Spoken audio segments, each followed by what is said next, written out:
Hallelujah, സ്തോത്രം. യേശു കർത്താവിന്റെ അത്ഭുതവും അനുഗ്രഹവും ദൈവം സാമർഥ്യമുള്ള നാമത്തിൽ ഇന്നത്തെ യേശുവിൽ സമൃദ്ധി എന്നുള്ള ഈ പ്രോഗ്രാമിലേക്ക് സ്വാഗതം. ഇന്നത്തെ കർത്താവിന്റെ വചനത്തിൽ നിന്ന് പഠിക്കുന്നതിന് മുമ്പ് ഒരു ചെറിയ ചർച്ചിന്റെ കൺസ്ട്രക്ഷന്റെ ഒരു ചെറിയ അപ്ഡേറ്റ് തരാനുണ്ട്. പലരും നാട്ടിൽ നിന്ന് ഫോൺ ചെയ്തു, പാസ്റ്ററെ നിങ്ങൾ മേടിച്ച ആ പ്ലോട്ടിലെ കൺസ്ട്രക്ഷൻ നടക്കുന്നതിനെ കുറിച്ച് ഞങ്ങൾ പ്രാർത്ഥിക്കുന്നു. മേടിച്ചതല്ല, വാടകയ്ക്കാണ്. മേടിക്കട്ടെ. നിങ്ങളെല്ലാം പറയുന്നത് ഹിന്ദിയിലൊരു പറച്ചിലുണ്ട്, ആപ്കി മൂ ഗീ ശക്കർ എന്ന് വെച്ചാൽ നിങ്ങളുടെ വായിൽ നിന്ന് വരുന്നത് അതുപോലെ തന്നെ വരട്ടെ. അപ്പൊ ഞാനും പ്രാർത്ഥിക്കുന്നു, നിങ്ങൾ പ്രാർത്ഥിക്കുന്നത് പോലെ ഇതിലും വലിയൊരു 1.5 ഏക്കറിന്റെ ക്യാമ്പസ് മേടിച്ച് ആയിരക്കണക്കിന് ആത്മാക്കളെ ഈ നോർത്ത് ഇന്ത്യയിൽ നേടി ഒരുമിച്ച് കർത്താവിന് വേണ്ടി വർക്ക് ചെയ്യാൻ നമുക്ക് എല്ലാവർക്കും കർത്താവ് അവസരം തരട്ടെ. ഈ സമയത്ത് ഇപ്പൊ തന്നെ നിങ്ങൾക്ക് കാണാം, ഇത് മേടിച്ച സമയത്ത് ഒരു സിമ്പിൾ ഒരു പ്ലോട്ട് ആയിരുന്നു, ഒന്നുമില്ലായിരുന്നു. പക്ഷെ കർത്താവിന്റെ അനുഗ്രഹം കൊണ്ട് ഇപ്പൊ ഞാൻ നിൽക്കുന്നത് ബാപ്റ്റിസം ടാങ്കിന്റെ മുന്നിൽ. കാരണം 2-2.5 വർഷത്തേക്ക് ഇരിക്കുമ്പോൾ നമ്മൾ വിചാരിക്കുന്നു എല്ലാം ചെയ്തിട്ടിരിക്കാം. ചിലപ്പോൾ കർത്താവ് മേടിക്കാൻ അവസരങ്ങൾ തരുമായിരിക്കും. ഒരു ഷെഡ് ഉണ്ടാക്കുന്നു, നമ്മൾ പല സെറ്റിങ്ങുകളും നടന്നുകൊണ്ടിരിക്കുന്നു. പുറകിൽ ഞങ്ങളുടെ ഓൾറെഡി 80-90 വിശ്വാസികളുണ്ട്. അവരും വന്ന് ഇവിടെ ഒരു 700-800 പേർക്ക് നല്ലോണം ഇരിക്കാനുള്ള ഒരു ഫെസിലിറ്റി ഉണ്ടായിക്കൊണ്ടിരിക്കുന്നു. കർത്താവിന്റെ അനുഗ്രഹം കാരണം നമ്മൾ ഒത്തിരി കാര്യങ്ങൾ ഒരുമിച്ച് ചെയ്യുക, അതിനുവേണ്ടി പ്രാർത്ഥിക്കുക. നിങ്ങളുടെ കുടുംബത്തെ കൊണ്ട് പറ്റാവുന്ന സാമ്പത്തിക സഹായങ്ങൾ ചെയ്യുക. കർത്താവിന്റെ രാജ്യത്തിന് വേണ്ടി നമ്മൾ വിതയ്ക്കുമ്പോൾ കർത്താവ് നമുക്ക് ഒത്തിരി അനുഗ്രഹങ്ങൾ തരും. നിങ്ങൾ വീടില്ലാത്തവരാണോ ഈ സമയത്ത്? ഞാൻ പറയുന്നു വീടില്ലാത്തവരുടെ സ്പെസിഫിക്കലി കർത്താവിന്റെ ഈ വീട് നിർമ്മാണത്തിന് വേണ്ടി നിങ്ങളുടെ കുടുംബത്തെ കൊണ്ട് പറ്റുന്ന ചെയ്യുക. കർത്താവ് നിങ്ങൾക്ക് വഴികളെ തരും. നിങ്ങൾ വിചാരിക്കും നിങ്ങളുടെ സാലറി ചിലപ്പോൾ 20,000 രൂപ ആയിരിക്കും, അതിൽ നിന്ന് ഞാൻ എങ്ങനെ വീടുണ്ടാക്കാൻ പറ്റുന്നത്? നമ്മുടെ എക്സ്പെക്ടേഷന് 121 സങ്കീർത്തനങ്ങൾ പറയുന്ന my help comes from the Lord, എന്റെ ഹെൽപ്പ് കർത്താവാണ് എനിക്ക് തരുന്നത്. അപ്പം നമ്മുടെ എക്സ്പെക്ടേഷൻസ് അല്ല, എന്നെ കൊണ്ട് പറ്റത്തില്ല പല കാര്യങ്ങൾ ചെയ്യാൻ, നിങ്ങളെ കൊണ്ട് പറ്റത്തില്ല. പക്ഷെ നമ്മൾ രണ്ടുപേരും കൂടി ഒരുമിച്ച് കർത്താവിന്റെ ദൈവരാജ്യത്തിന് വേണ്ടി ചെയ്യുമ്പോൾ കർത്താവ് നമ്മളെ ഒത്തിരി ഉപയോഗപ്പെടുത്തും. നിങ്ങളുടെ കുടുംബത്തിനെയും കൊണ്ട് പറ്റാവുന്നതൊക്കെ സാമ്പത്തിക സഹായങ്ങൾ, പ്രാർത്ഥനാ സഹായങ്ങൾ, ഐഡിയ എല്ലാം തരിക. ഒരുമിച്ച് വരിക. ഒരു 6 മാസത്തിന് ശേഷം വരാനൊരു നോർത്ത് ഇന്ത്യയിലേക്ക് ഒരു മിഷൻ ട്രിപ്പ് പ്ലാൻ ചെയ്യുക, അല്ലേ? നോർത്ത് ഇന്ത്യയിലേക്ക് ഫാമിലിയുമായി മിഷൻ ട്രിപ്പ് പ്ലാൻ ചെയ്യുക. വരിക, ഈ ദേശത്തിന് വേണ്ടി പ്രാർത്ഥിക്കുക, നടന്ന് പ്രാർത്ഥിക്കാം, വണ്ടിയിലിരുന്ന് നമുക്ക് പ്രാർത്ഥിക്കാം. തണുപ്പ് സമയത്ത് ഒരു നവംബർ മാസങ്ങളിൽ നിങ്ങൾക്ക് വരാം, നിങ്ങളുടെ കുടുംബമായിട്ട് വരിക, പ്രാർത്ഥിക്കുക. ഒരുമിച്ച് വേണ്ടി കർത്താവിന് വേണ്ടി ഒത്തിരി കാര്യങ്ങൾ നമുക്ക് ഇവിടെ ചെയ്യാം. ജീസസ് കിച്ചന് വേണ്ടി ഇന്ന് വരെ ചെയ്തു തന്ന എല്ലാ സഹായങ്ങൾക്കും നന്ദി. ഇതിനു വേണ്ടി ചെയ്തുകൊണ്ടിരിക്കുന്ന എല്ലാ സഹായങ്ങൾക്കും വേണ്ടി നന്ദി. ഞാനും രതിയും കൂടെ ഒരുമിച്ചൊന്ന് പ്രാർത്ഥിക്കാൻ താല്പര്യപ്പെടുന്നു. എൻ്റെ കർത്താവും തമ്പുരാനും ദൈവമായ യേശുവേ, ഈ സമയത്ത് ഇത് കണ്ടുകൊണ്ടിരിക്കുന്ന എല്ലാ കുടുംബങ്ങളെയും അങ്ങയുടെ കൈകളിലേക്ക് ഏൽപ്പിച്ച് പ്രാർത്ഥിക്കുന്നു. എൻ്റെ അപ്പ, എൻ്റെ നാഥ, ഞങ്ങളെ വിളിച്ച് മൂർത്തികളെ ആരാധിച്ചുകൊണ്ടിരുന്ന, അറിയാൻ പറ്റാത്ത പേരില്ലാത്ത ദൈവങ്ങളെ ആരാധിച്ചുകൊണ്ടിരുന്ന ഞങ്ങളെയൊക്കെ വിളിച്ച് മാറ്റി നിർത്തി അങ്ങയുടെ മകനും മകളുമാക്കി വിളിച്ചു നിർത്തിയതിന് നന്ദിയപ്പ. ഞങ്ങളെ വിളിച്ച് അങ്ങയുടെ ആദ്യജാതന്മാരാക്കി മാറ്റിയതിനായി നന്ദിയപ്പ. കർത്താവ്, ഞാൻ ഈ സമയത്ത് പ്രാർത്ഥിക്കുന്നു, ഇന്ന് മുതൽ ഈ temple of the most high God ചർച്ചിന്, ഈ ചർച്ചിന്റെ കൺസ്ട്രക്ഷൻ വർക്കിലേക്ക് വേണ്ടി വിതയ്ക്കുന്ന എല്ലാ കുടുംബങ്ങളെയും അങ്ങയുടെ നാമത്തിൽ ഞാൻ അനുഗ്രഹിച്ച് പ്രാർത്ഥിക്കുന്നു. അപ്പാ, ഇവര് ഈ സമയത്ത് വിതയ്ക്കുന്ന സമയത്ത്, ഇനി വരുന്ന ദിവസങ്ങളിൽ വിതയ്ക്കുന്ന സമയത്ത് അവർക്കും അവരുടെ കുടുംബത്തിനും ഇന്നുവരെ നടക്കാത്ത ആ വിഷയങ്ങൾ നടക്കട്ടെ. അത് വീടിന്റെ കൺസ്ട്രക്ഷൻ വർക്കാണേലോ, ബിസിനസ് സംബന്ധമായ ആവശ്യങ്ങളാണേലോ, ജോലി സംബന്ധമായ ആവശ്യങ്ങളാണേലോ, ശാരീരിക സംബന്ധമായ ആവശ്യങ്ങളാണേലോ, കർത്താവെ അവരുടെ വിശ്വാസത്തിന് നീ നല്ല ഒരു പ്രതിഫലം കൊടുക്കുമെന്ന് ഞാൻ വിശ്വസിക്കുന്നു. കർത്താവെ നന്ദി, എൻ്റെ പ്രാർത്ഥന കേട്ടതിനായി. ഞങ്ങളുടെ കർത്താവും തമ്പുരാനും ദൈവമായ യേശുവിന്റെ നാമത്തിൽ തന്നെ ആമേൻ, ആമേൻ, ആമേൻ. കർത്താവ് നിങ്ങളെയും കുടുംബത്തെ അനുഗ്രഹിക്കട്ടെ. ഒത്തിരി കാര്യങ്ങൾക്ക് വേണ്ടി ഉപയോഗപ്പെടുത്തട്ടെ. നോർത്ത് ഇന്ത്യ യേശു കർത്താവിന്റെ സ്നേഹം അറിയട്ടെ. ഈ നിൽക്കുന്ന വില്ലേജ് ഇവരെല്ലാം കർത്താവിനെ അറിയട്ടെ. അതിനുവേണ്ടി പ്രാർത്ഥിക്കണം. ഗൂഗിൾ പേ നമ്പറുണ്ട്, മറ്റുള്ള പല ഡീറ്റെയിൽസ് ഫോൺ ചെയ്യുക. നിങ്ങൾക്ക് എങ്ങനെ സപ്പോർട്ട് ചെയ്യാം, എങ്ങനെ ഞങ്ങളുടെ കൂടെ നിൽക്കാമെന്നുള്ളതിനെ കുറിച്ച് നമുക്ക് ഫോണിൽ കൂടെ ഡിസ്കസ് ചെയ്യാം. വാട്സപ്പ് ഉണ്ടെങ്കിൽ ഒരു വാട്സപ്പ് ഇട്ടാലും മതി, ഞാൻ അതിന് റിപ്ലൈ തരുന്നതായിരിക്കും. കർത്താവ് അനുഗ്രഹിക്കട്ടെ. ബൈ. Praise the Lord.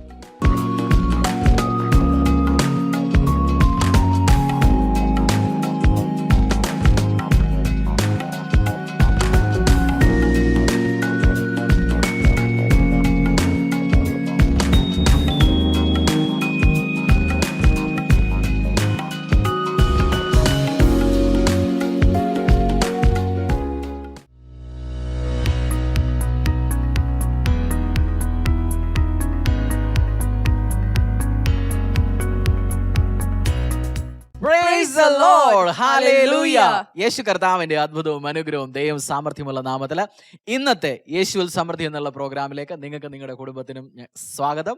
ഞങ്ങളുടെ ചർച്ചിൽ നിന്ന്, ഞങ്ങളുടെ ടീമിൽ നിന്ന് സ്നേഹവന്ദനം. यीशु मसीह के प्रेम भरे नाम से, दया भरे नाम से, उसके अनुग्रह भरे नाम से मैं आप सबका स्वागत करना चाहता हूँ. यीशु में समृद्धि के आज के इस एपिसोड से हमारे टीम की ओर से मैं आपका स्वागत करना चाहता हूँ. എൻ്റെ പേര് പാസ്റ്റർ ഹരീഷ്, ഇത് പാസ്റ്റർ രതി. ഞങ്ങൾ രണ്ടും യേശു കർത്താവിന്റെ സുവിശേഷ വേല ഡൽഹിക്ക് അടുത്തുള്ള ഫരീദാബാദിൽ ചെയ്യുന്നു. और इनका नाम पास्टर हरीश है और मेरा नाम पास्टर रति है. हम दोनों मिलके फरीदाबाद, जो दिल्ली के बहुत नजदीक है, वहां पे सेवकाई करते हैं.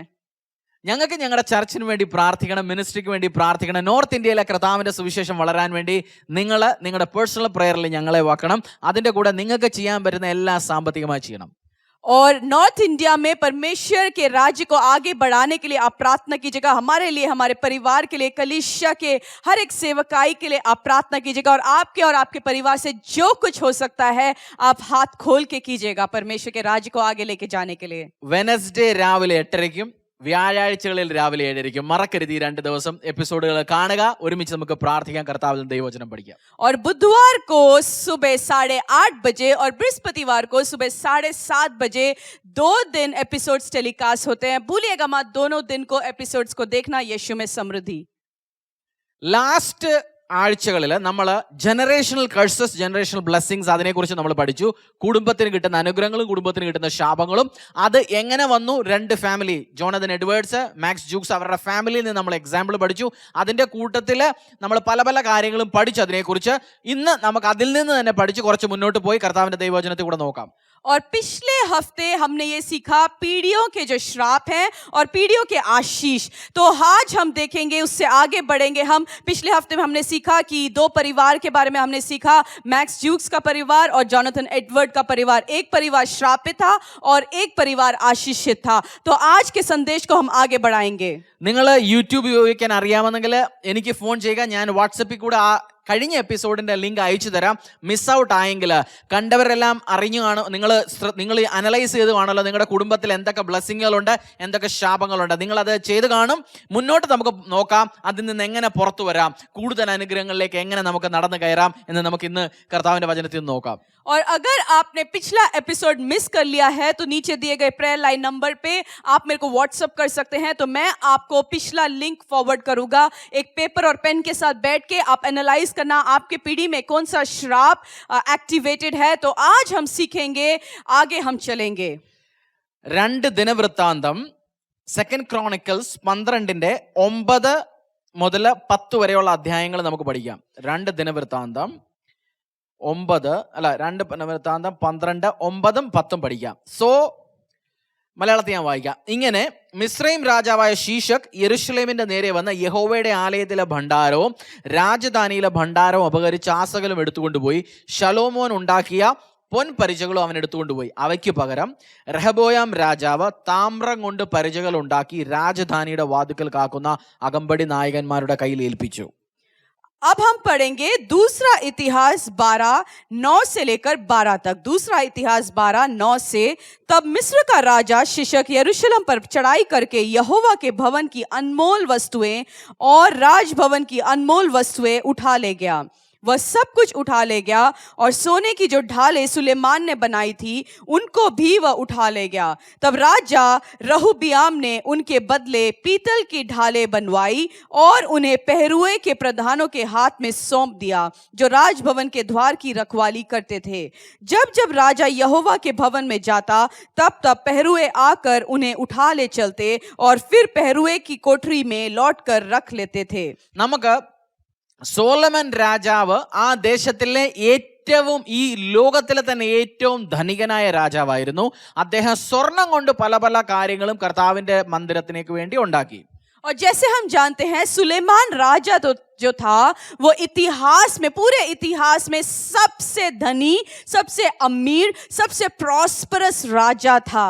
और उसने परमेश्वर के भवन के लिए सोने के बर्तनों को बनाया था. പക്ഷെ മോന്റെ സമയം വന്ന സമയത്ത് അതുള്ളത് വേറൊരാൾ എടുത്തോണ്ട് പോയി. മോന്റെ കയ്യിൽ സ്വർണമില്ലായിരുന്നു. അതുകൊണ്ട് മോന് ബ്രോൺസ് എന്ന് വെച്ചാൽ പിത്തള ലോഹം കൊണ്ടുള്ള, അതുകൊണ്ട് മന്ദിരത്തിലേക്ക്, അതുകൊണ്ട് കർത്താവിന്റെ മന്ദിരത്തിലേക്ക് ആഭരണങ്ങൾ ഉണ്ടാക്കി കൊടുക്കേണ്ട, അതിനുവേണ്ട ഉപകരണങ്ങൾ ഉണ്ടാക്കി കൊടുക്കേണ്ട അവസ്ഥ വന്നു. സ്വർണത്തിൽ നിന്ന് പിത്തളയിലേക്ക് മാറേണ്ടി വന്നു മോന്. और सुलेमान का जो बेटा था उसने जो है पीतल का वही सामान पीतल का बनवाया. वो सोना सब उसको बेचना पड़ा और उसने पीतल का वही सामान बना के वो राजभवन में रखा. എന്തുകൊണ്ട്? അപ്പന്റെ ലൈഫിൽ അനുഗ്രഹങ്ങൾ ഉണ്ടായിരുന്നു. പക്ഷെ നമുക്കറിയാം ലാസ്റ്റില് അപ്പൻ കർത്താവിന്റെ വചനത്തിൽ നിന്ന് മാറിപ്പോയി സുലൈമാൻ രാജാവ്. അത് കഴിഞ്ഞ് മക്കളുടെ സമയം വന്ന സമയത്ത് ആ അനുഗ്രഹങ്ങള് നിന്നില്ല. സ്വർണത്തിൽ നിന്ന് അവർക്ക് പിത്തളയിലേക്ക് വന്നു. നമ്മൾ കേട്ടിട്ടില്ലേ, അപ്പൻ നല്ല ബിസിനസ് നടത്തി, മകനെ കൊണ്ട് പറ്റിയില്ല. അപ്പന് നല്ലോണം പൈസ ഉണ്ടായിരുന്നു, മകനില്ല. നമ്മുടെ അപ്പന്മാര് അല്ലെങ്കിൽ നമ്മള് കർത്താവിന്റെ ദൈവവചനത്തിൽ നിന്ന്, കർത്താവിന്റെ മാർഗത്തിൽ നിന്ന് ഒഴിഞ്ഞു മാറി തുടങ്ങുന്ന സമയത്ത് അനുഗ്രഹങ്ങളും നമ്മളിൽ നിന്ന് ഒഴിഞ്ഞു മാറി തുടങ്ങും. നമ്മുടെ ലൈഫിലെ പ്രശ്നങ്ങളും പട്ടിണികളും പരിവട്ടങ്ങളും അസുഖങ്ങളും എൻ്റർ ചെയ്ത് തുടങ്ങും. അതുകൊണ്ട് കർത്താവിന്റെ ദൈവവചനത്തിൽ നിന്ന്, കർത്താവിന്റെ വഴികളിൽ നിന്ന്, മാർഗങ്ങളിൽ നിന്ന് ഒഴുകി മാറരുത്. ऐसे क्यों हुआ? सुलेमान जो सबसे धनी व्यक्ति था, परंतु बाद में जाके वो परमेश्वर से दूर हो गया. उसका जो बेटा था उसने सोने के चीजों को हटाकर, क्योंकि वो उसके राज्य से चला गया था, उसने सोने के चीजों के बदले पीतल की चीजों को बनाया. हमने कई बार हमने सुना है या सीखा है या पढ़ा है कि बाप तो बहुत अमीर था, धनी था, परंतु बेटा गरीबी में रहा, क्योंकि बाप परमेश्वर के पीछे चल रहा था, परंतु बाद में जाके वो परमेश्वर से पीछे हट गया, तो बेटा भी परमेश्वर से पीछे हट गया और वो गरीबी में अपना जीवन स्पेंड कर रहा है. നിങ്ങളുടെ 200 വർഷത്തെ ഡാറ്റ എടുക്കുന്ന സമയത്ത് എന്തു പറയും? ഓ, കള്ളന്മാരുടെ ഫാമിലി, പെണ്ണുപിടിയന്മാരുടെ ഫാമിലി, നശിച്ച ഫാമിലി, അവിടുന്ന് ഇവിടുന്ന് കറങ്ങി നടക്കുന്ന ഫാമിലി, ഓ ഇവരൊരു നശിച്ച ഫാമിലിയാ എന്നാണോ പറയാൻ പോകുന്നത്? और अगर आपके परिवार के 200 साल का हिस्ट्री निकालेंगे तो लोग आपके परिवार के बारे में क्या बोलेंगे? अरे वो परिवार जो खूनी परिवार है, वो परिवार जो श्रापित परिवार है, वो परिवार जो लड़कियों के पीछे भागता है, या वो परिवार है? അതോ പറയുമോ മാറ്റിച്ചേട്ടന്റെ കുടുംബം അനുഗ്രഹം കിട്ടിയ ഫാമിലി, എത്ര ബിസിനസ്സുകാര്, എത്ര നല്ല ഓഫീസർമാര്, എത്ര ആർമി ഓഫീസർമാര്, കുഞ്ഞുങ്ങൾ എത്ര അനുഗ്രഹം കിട്ടിയവര്, നല്ലോണം പഠിക്കുന്നവര്, പെണ്ണിപടിയന്മാരും കള്ളുകുടിയന്മാരും ഒന്നുമില്ലാത്ത ഒരു അനുഗ്രഹം കിട്ടിയ ഫാമിലിയാണെന്ന് പറയുമോ നാട്ടുകാർ 200 വർഷം കഴിയുമ്പോൾ? या आपके परिवार के बारे में लोग ऐसे कहते हैं, ये जो भाई मैथ्यू का जो परिवार है वो बहुत ही आशीषित परिवार है, उनके परिवार में कोई खूनी नहीं है, कोई शराबी नहीं है, कोई लड़कियों के पीछे भागता नहीं है, परंतु उनका बिजनेस सेट है, उनका व्यवसाय सेट है, उनका जीवन बिल्कुल सेट है. ശരി, അപ്പോൾ അനുഗ്രഹം കിട്ടാൻ വേണ്ടി നിങ്ങളുടെ ഫാമിലിയിൽ പ്രശ്നങ്ങൾ ഉണ്ടായിരിക്കും, അത് പുറത്തോട്ട് പോകണം. ഈ ജനറേഷണൽ കഴ്സസ് എന്താണ്? നമുക്കൊരു പ്രശ്നത്തിൽ നിന്ന് പുറത്തോട്ട് വരണമെന്നുണ്ടെങ്കിൽ അതിൻ്റെ റൂട്ട് കോസ് എന്തുകൊണ്ട് ഇങ്ങനെ നടക്കുന്നു എന്ന് ഐഡന്റിഫൈ ചെയ്യണം. ഈ ജനറേഷണൽ കഴ്സ്, കുടുംബങ്ങളുടെ മേലുള്ള ഈ ശ്രാപം എന്തുകൊണ്ട് എന്ന് നമുക്ക് അറിയാൻ വളരെ ഇമ്പോർട്ടൻ്റ്. അത് നമുക്കൊന്ന് നോക്കാൻ പഠിക്കാം. आप कुछ परिस्थिति में जा रहे हैं, आपको एनालाइज करना है कौन सा जनरेशनल कर्स, कौन सा श्राप आपके पीढ़ियों में से आपके जीवन में भी आया. उसके बाद उस श्राप को कैंसिल करना है परमेश्वर के यीशु मसीह के द्वारा. आज हम सीखेंगे कैसे वो कर सकते हैं. ജനറേഷണൽ കഴ്സസ് എന്തുവാന്ന് ഞാനൊന്ന് ഇംഗ്ലീഷിലൊന്ന് വായിക്കാം, അത് സ്ക്രീനിലും വരും. और जनरेशनल कर्सेस क्या है, मैं अंग्रेजी में वो वाक्य को बोलूंगा और स्क्रीन में भी आपको दिखाई दे रहा है, तो मिलके हम पढ़ सकते हैं. ജനറേഷണൽ കഴ്സസ് എന്തുവാണ്? An uncleansed iniquity that increases in strength from one generation to the next, affecting the members of that family and all who come in relationship with the family. ഒരു അൺക്ലെൻസ്ഡ് എന്ന് വെച്ചാൽ യേശു കർത്താവ് അൺക്ലെൻസ്ഡ് ഓർ അൺകൺഫസ്ഡ്, ശുദ്ധീകരിക്കപ്പെടാത്ത, നമ്മൾ കർത്താവിന് മുമ്പിൽ കൺഫസ് ചെയ്യാത്ത ഒരു തെറ്റുകുറ്റം, ഒരു പാപം ഒരു ജനറേഷനിൽ നിന്ന് മറ്റൊരു ജനറേഷനിലേക്ക് അത് പവർഫുള്ളായി ഗ്രോ ചെയ്തുകൊണ്ടിരിക്കും. ആ കുടുംബത്തിനെ ആ പാപങ്ങൾ നശിപ്പിക്കും. അതുപോലെ അവരുമായിട്ട് അസോസിയേറ്റ് ചെയ്യുന്ന, അവരുമായി രക്തബന്ധം ഉണ്ടാക്കുന്ന, അവരുമായി കല്യാണ വിവാഹ ബന്ധങ്ങൾ ഉണ്ടാക്കുന്നവരെയും ആ ജനറേഷണൽ കഴ്സ് നശിപ്പിക്കും. അതാണ് ഒരു ജനറേഷണൽ കഴ്സസ് എന്ന് വെച്ചതുകൊണ്ട് ഞാൻ ഉദ്ദേശിക്കുന്നത്. जनरेशन जो पीढ़ियों का श्राप क्या है? ऐसी कोई अशुद्ध आदत या ऐसी कोई आदत जो आपने यीशु मसीह के सामने जाके आपने तौबा नहीं किया. अगर आपका ऐसी कोई आदत है, वो एक पीढ़ी से दूसरी पीढ़ी तक जब जाती है वो और स्ट्रॉन्ग और पावरफुल हो जाती है और उस पीढ़ी को तबाह करने लग जाती है. तो कोई भी अशुद्ध आदत या ऐसी कोई बात जो आपने तौबा नहीं किया, वो आपकी पीढ़ी को, आपके जनरेशन्स को वो खत्म कर जाती है, वो श्राप स्ट्रॉन्ग हो जाता है. और उसके साथ साथ जब जो संबंध बनते हैं, जैसे शादी का संबंध बना, तो उसके साथ जो भी क्लोज अटैच हो जाते हैं उनके ऊपर भी वो श्राप लागू हो जाता है. നിങ്ങൾക്കുണ്ടെന്നുണ്ടെങ്കിൽ ചെറിയൊരു കാര്യം ഞാനിപ്പോൾ പറയാം.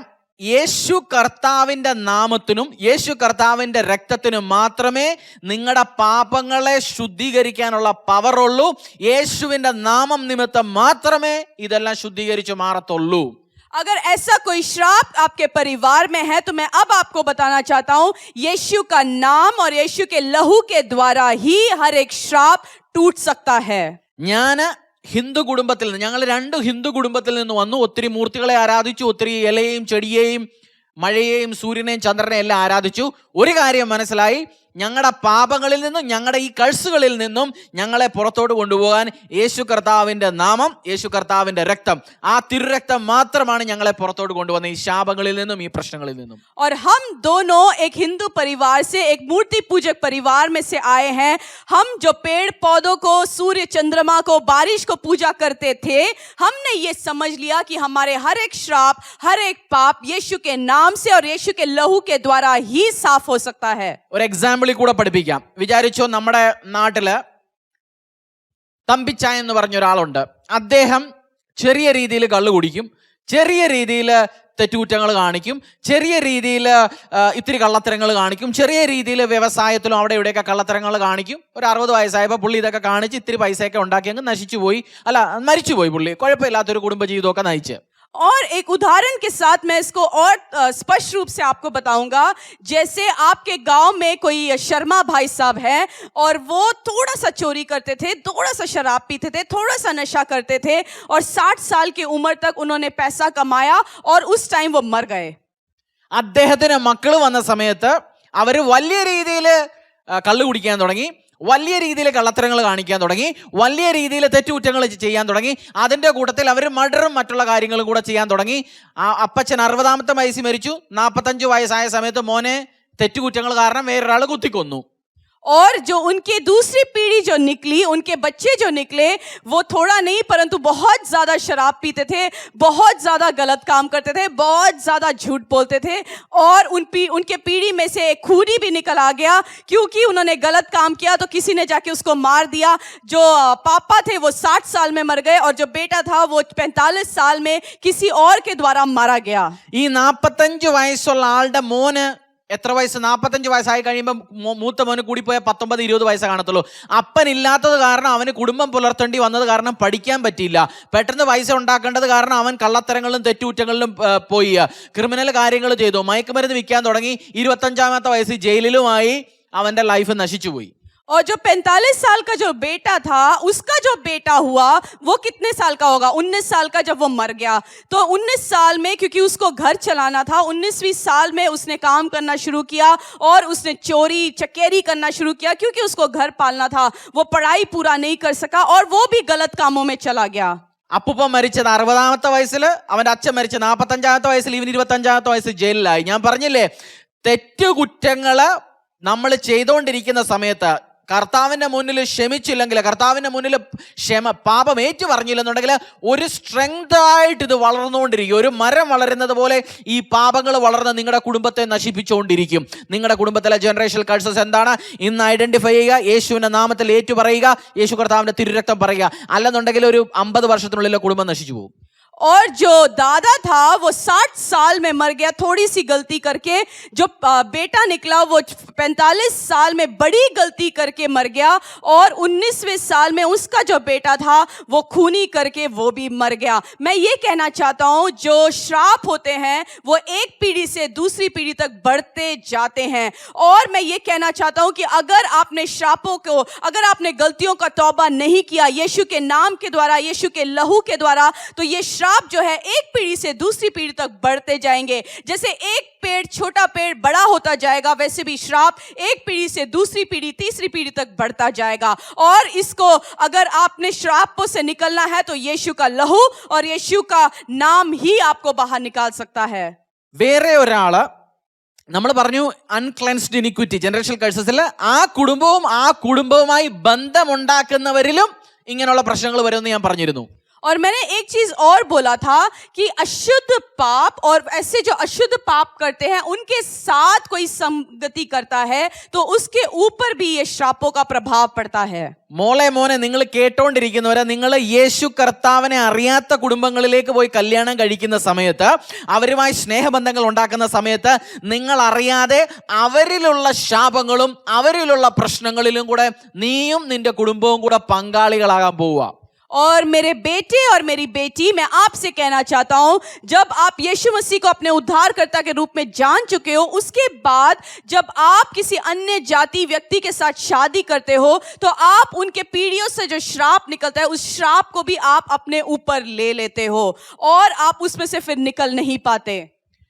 നിങ്ങൾ ബിസിനസ് പാർട്ണർഷിപ്പിലോട്ട് ചെയ്യുന്ന സമയത്ത് ആ ബിസിനസ് പങ്കാളി, ചിലപ്പോൾ നിങ്ങളുടെ ബിസിനസ്സിൽ അനുഗ്രഹങ്ങൾ ഇത് കാരണം വരത്തില്ല, നിങ്ങളുടെ പങ്കാളിയുടെ കുടുംബത്തിൽ ഇങ്ങനെയുള്ള ശാപങ്ങളുണ്ട്.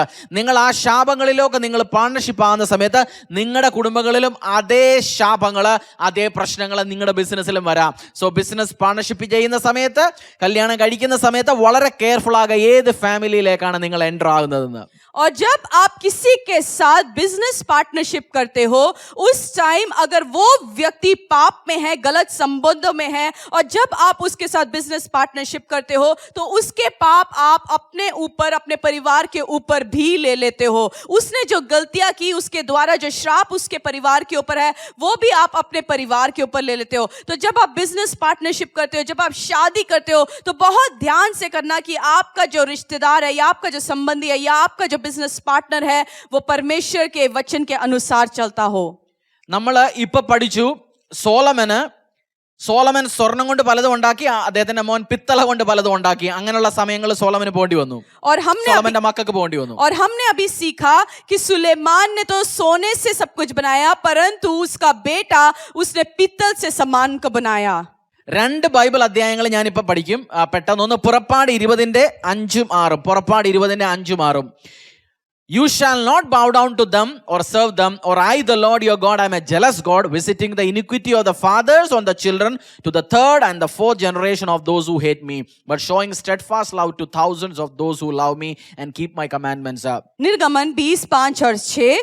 तू उनको दंडवत ना करना, ना उनकी उपासना करना, क्योंकि मैं तेरा परमेश्वर यहोवा जलन रखने वाला परमेश्वर हूँ, और जो मुझसे बैर रखते हैं उनके बेटों, पोतों और परपोतों पर भी पितरों का दंड दिया करता हूँ.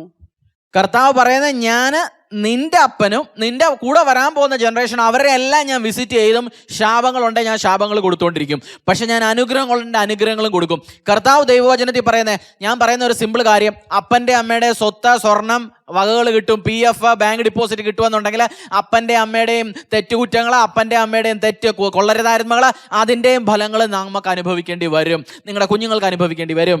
और जैसे इस वचन में लिखा है कि जो मुझसे बैर रखते हैं उनके बेटों, पोतों और परपोतों को भी पितरों का दंड दिया करता हूं. इसका मतलब परमेश्वर पितरों का दंड बेटों, पोतों और परपोतों पर भी देता है. जैसे हम कहते हैं कि जो आशीषित व्यक्ति का जो घर था या सोना था वो अपने बच्चों को ट्रांसफर हो जाता है, उसी प्रकार जो श्राप है वो एक पीढ़ी से दूसरी पीढ़ी को ट्रांसफर होता है. ആവർത്തന പുസ്തകം ഡിട്രോണമി 7:9. ആവർത്തന പുസ്തകം 7:9. Book of Deuteronomy 7:9. ആകയാൽ നിന്റെ ദൈവമായ യഹോവ തന്നെ ദൈവം, അവൻ തന്നെ സത്യദൈവം എന്ന് നീ അറിയണം. അവൻ തന്നെ സ്നേഹിച്ച് നിന്റെ കൽപ്പനകളെ പ്രമാണിക്കുന്നവർക്ക് 1000 തലമുറ വരെ നിയമവും ദൈവവും പാലിക്കപ്പെടുന്നു. കർത്താവ് 1000 തലമുറകളുടെ ദൈവമാണ്. നിങ്ങളുടെ കുടുംബത്തിൽ അനുഗ്രഹം ഉണ്ടെങ്കിൽ, നിങ്ങൾ യേശുവിൻ്റെ പുറകെ നടന്നാൽ, യേശുവിന് വേണ്ടി വർക്ക് ചെയ്താൽ, യേശു കർത്താവിൻ്റെ രാജ്യത്തിന് വേണ്ടി വിതച്ചാൽ 1000 കുടുംബങ്ങൾ, 1000 വംശങ്ങൾക്ക് അനുഗ്രഹം കൊടുക്കുന്ന തമ്പുരാനാണ് നമ്മുടെ കർത്താവ്. और परमेश्वर के वचन में यह भी लिखा है कि जो परमेश्वर के पीछे चलता है उसकी पीढ़ियों के साथ परमेश्वर आशीषित करता है, उसकी पीढ़ियां आशीषित होती है, उसके जनरेशंस आशीषित होते हैं.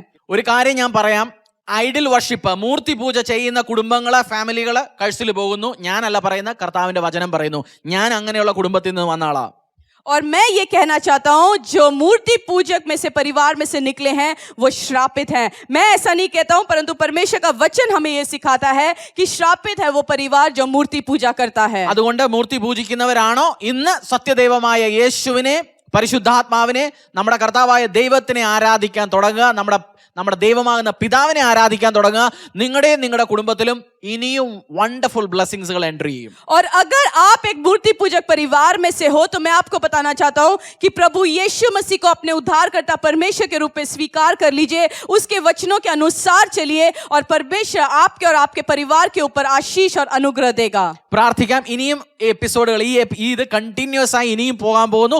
പഠിക്കുക. എല്ലാ ബുധനാഴ്ചകൾ രാവിലെ 8:30, വ്യാഴാഴ്ച രാവിലെ 7:30. ഇത് 1 മിനിറ്റിനുള്ളിൽ ഞാൻ പ്രാർത്ഥിക്കാൻ പോകുന്നു. और पढ़िएगा, सीखिएगा, क्योंकि ये जनरेशनल कर्सेस और ब्लेसिंग आपके लिए आशीष का कारण होगा. ये अगले 2-3 एपिसोड्स में और जाएगा और मेरा विश्वास है कि आप हर एक श्रापों में से बाहर निकलेंगे, आपको छुटकारा मिलेगा. എന്റെ കർത്താവും തമ്പുരാനും ദൈവമായ യേശുവേ, ഇന്ന് അവർക്ക് ഒരു കീ കിട്ടാൻ തുടങ്ങിയത് യേശുവിനെ അറിയുന്ന സമയത്ത്, യേശുവിന്റെ തിരുരക്തത്താൽ കഴുകുന്ന സമയത്ത്, യേശു കർത്താവിന്റെ നാമത്തെ ആരാധിക്കുന്ന സമയത്ത് എല്ലാ ഫാമിലി കഴ്സസിൽ നിന്നും പുറത്തോട്ട് വരാൻ പറ്റുമെന്ന് അവർക്ക് മനസ്സിലായി. ഞാൻ പ്രാർത്ഥിക്കുന്നു, അവർ യേശുവിനെ അറിയട്ടെ, യേശുവിൻ്റെ പുറകെ നടക്കട്ടെ. ഫാമിലി കുടുംബ ശാപങ്ങളിൽ നിന്ന് പുറകോട്ട് വരാൻ, മാറിപ്പോകാൻ അവരെ അനുഗ്രഹിക്കണമേ. ഞാൻ ബ്ലസ് ചെയ്യുന്നു യേശുവിൻ്റെ നാമത്തിൽ.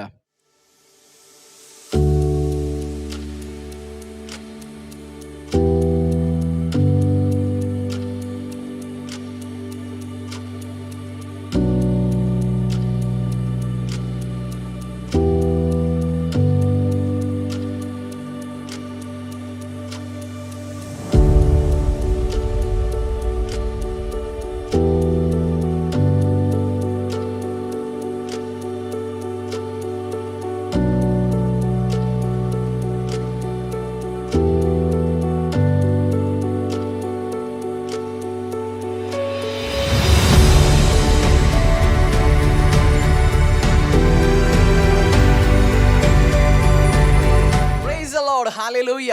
ജീസസ് കിച്ചൻ്റെ ഒരു ചെറിയ അപ്ഡേറ്റ് ഞാൻ ഇന്ന് നിങ്ങൾക്ക് തരാൻ താല്പര്യപ്പെടുന്നു. നിങ്ങൾ ആദ്യമായിട്ടാണോ കാണുന്നത്?